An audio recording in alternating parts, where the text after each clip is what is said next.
had a very good meeting.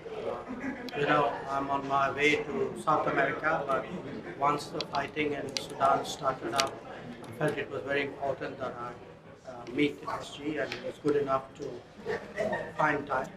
So most of our meeting was on the Sudan situation. We also, of course, discussed the G20. We also spent some time on the Ukraine conflict, but essentially it was about Sudan. And in Sudan, the UN is at the heart of the efforts to establish a ceasefire, and that is really key because at the moment, unless there is a ceasefire and unless there are corridors, it's not safe for people really to come out. The UN is doing its bit, talking to everybody. We of course have obviously very strong interest in the matter because so many Indians are there. You know that in the past we have been in touch with a number of countries. I myself have spoken to the foreign ministers of Saudi Arabia and with the UAE. We've been in touch with the Americans. I've also been in touch with my British counterpart. This morning I had a long conversation with the Egyptian foreign minister because they are a neighbor, they have a strong interest, they have a strong understanding. So the focus is really how do you get the diplomatic processes to yield the desired result. The desired result is a workable, on the ground observed ceasefire, and then to take the next step, which is, how do you create the corridors for movement, what are the options of movement, what are the assembly points.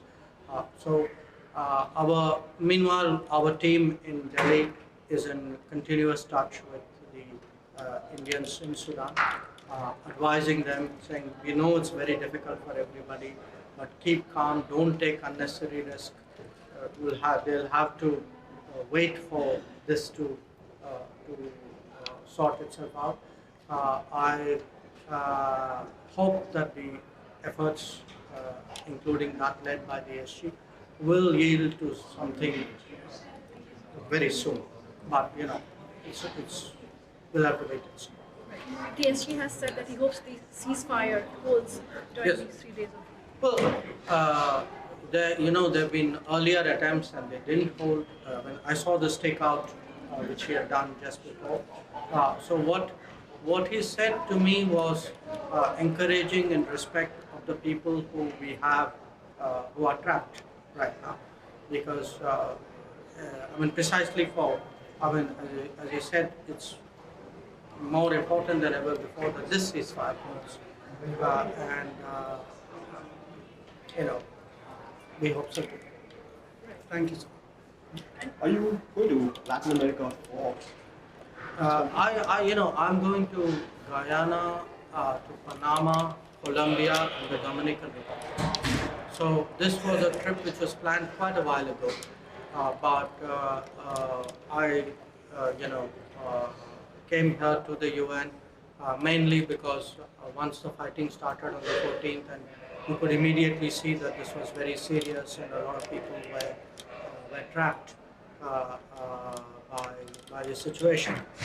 We knew that the UN itself has a large presence in Sudan, that this will be the center, because at this moment what is needed is diplomacy, is successful diplomacy, because it's only diplomacy which can create the ground situation for the safety and welfare of the people out there.